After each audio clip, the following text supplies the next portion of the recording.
Our collective spirit and unwavering support have been instrumental in our success. I urge my fellow graduates to embrace the challenges that come our way. It is through these challenges that we will discover our true potential and grow as individuals. Let us not be afraid to take risks, to pursue our passions, and to step outside our comfort zones. The world needs our unique perspectives and talents, and it is our duty to make a difference. Class of 2023. Let's look out at the crowd for a moment. Take it all in. Now I want you to close your eyes. Imagine a world without the amazing support we have all been blessed with during our time at Ware High School. From our parents, teachers, coaches, and friends, we knew there was always someone who had our backs. But imagine if it wasn't there. We wouldn't be who we are today if we didn't have everyone rooting for us all the time. Someone to turn to if we needed advice, or even someone to hype us up if we were feeling down. My goal for all of us is that wherever your next chapter brings you, make sure to find your support system.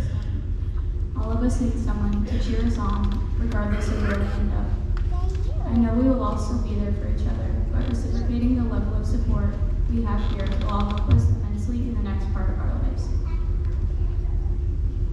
4 years goes by in the blink of an eye.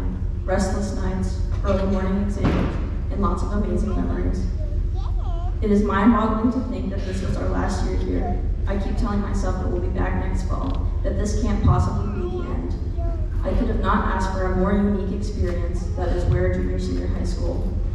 It's not easy to grow up in a small town and be expected to move on to a big university, the big world. But this class has so many distinctive personalities that I believe will thrive in their higher journeys. I wish the best of luck to the class of 2023, and I hope to see all of the amazing things each of you will accomplish.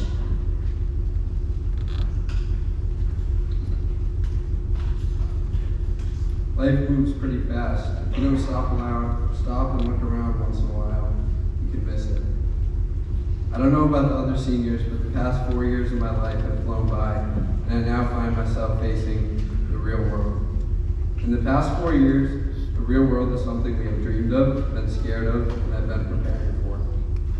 Now we start our journey into the real world as our paths will diverge and may never meet again. We will all grow into adults and our lives will begin to take shape.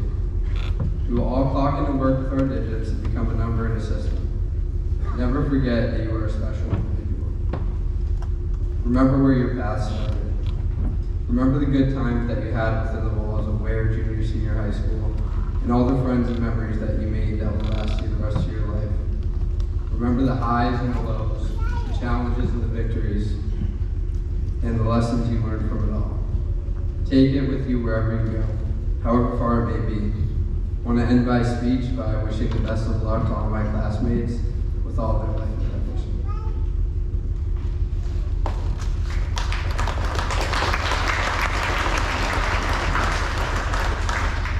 To my fellow classmates, I would just like to say congratulations. We did it. High school was a roller coaster experience riddled with many twists and turns, ups and downs, and bends we had no choice but to maneuver through. This was not your typical roller coaster experience you could back away from. Letting our anxiety keep us away from embarking on this 4-year-long journey was not an easy task. So good job to all of you. We can finally step off and unbuckle our seatbelts. Taylor Swift has the perfect phrase to sum up our roller coaster experience together. The scary news is you're on your own now, but the cool news is you're on your own now.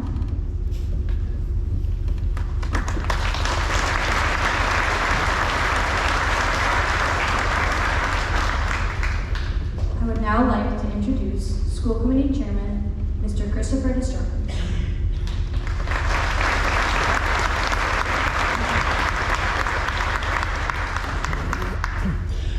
Good morning. I'm truly honored to be able to speak here today. I've delivered many graduation speeches, but this year is particularly special to me, as my youngest daughter and the friends I watched her grow up with are among the graduates. I've been fortunate to have been able to deliver a speech at each of my children's graduations. The typical graduation speech consists of advice to the graduates, and this one is no exception. But before I begin with the usual advice, I feel it's necessary to point out that we were all celebrating the graduation of a truly amazing class. The grade point average for some of these students are crazy high. I couldn't believe it. What makes this class achievements even more remarkable is that they accomplished this in the COVID era. They were perhaps the class most affected by it over the past 4 years. Think about it. Freshman year, school was closed in March. Sophomore year saw school begin 10 days late, full mask, social distancing. Junior year, they partially returned to normal, but still had to wear masks. Finally, senior year, they got a normal year. They have overcome great challenges to get here. I would like to congratulate this outstanding group of young adults for what they have achieved.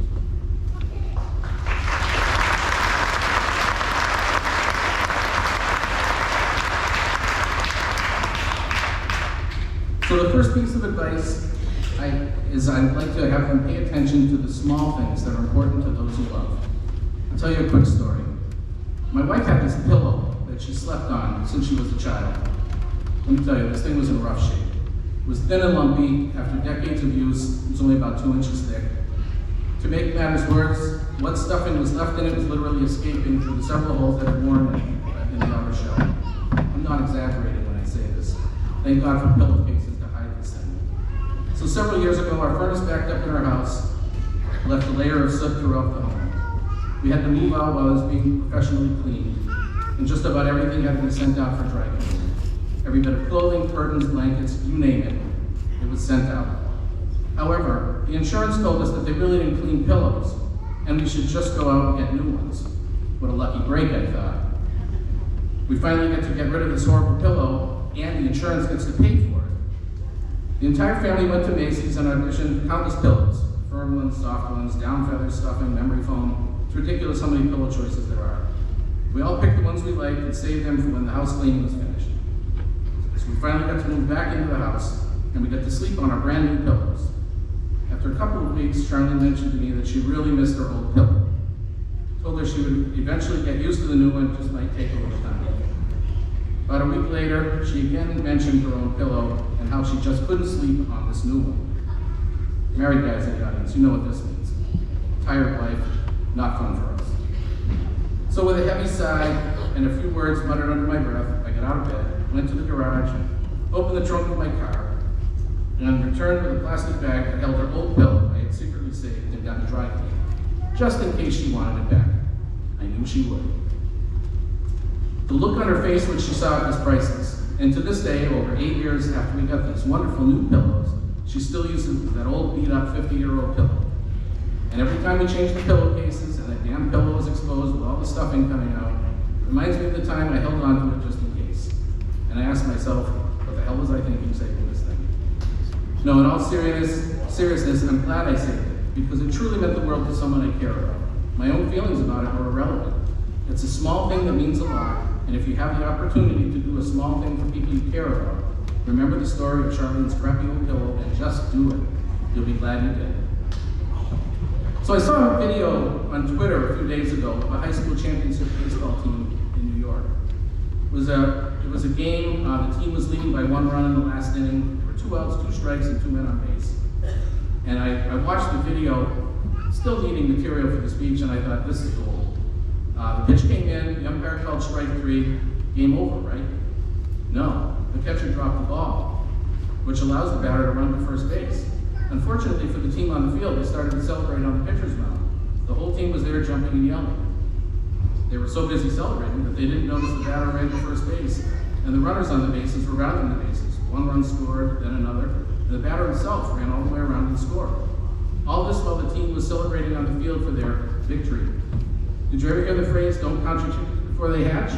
That was certainly the case here. After a brief, uncomfortable meeting between the umpires, the game was over, and the team that was celebrating was not the team that won. Totally bizarre, I've never seen anything like it. I'm not sure which team learned the bigger lesson here, but both teams learned from that day, and I hope you learned this as well. Don't assume victory or defeat until it's confirmed. Don't give up and don't let up until the game is officially over. So here's a important piece of advice. Be where you are, not be where not. Sounds confusing, doesn't it? Let me elaborate. With today's technology, it's very easy to know where everyone is and who they are with at all times. You could be at a party or out to dinner, you see on your phone some friends are somewhere else, and the mind goes to work. What are they doing? Why am I not there? Are they having more fun than I am? I've seen it time after time, kids tracking what others are doing and totally missing out on what they are doing. Countless good times have been missed because people weren't focusing on where they were and what they were doing, but instead focusing on where they were not and what they might be missing. The funny thing is that other group of friends knows where you are and are probably wondering the same thing. Just live in the moment, focus on where you are, and make the absolute most of it. So you graduated from high school. I expect great things from this class, truly great things. The only thing I ask of you is to make a difference in this crazy messed up world we share. Big or small, it doesn't matter. Help a friend, a family member, or a stranger in need. Whatever you change, just make sure you made it better than before you got there. And when you make a change, make sure that it helps living things. Changing the style of shoes you wear is not what I mean here. Help a hungry person get something to eat. Rescue a neglected animal, make the road safer to drive on, or rewrite ineffective laws. Invent something that improves lives. Don't just exist, create a legacy. Be known as that go-to person who can be counted on at any time to get something done. In conclusion, I share your excitement today and for your future.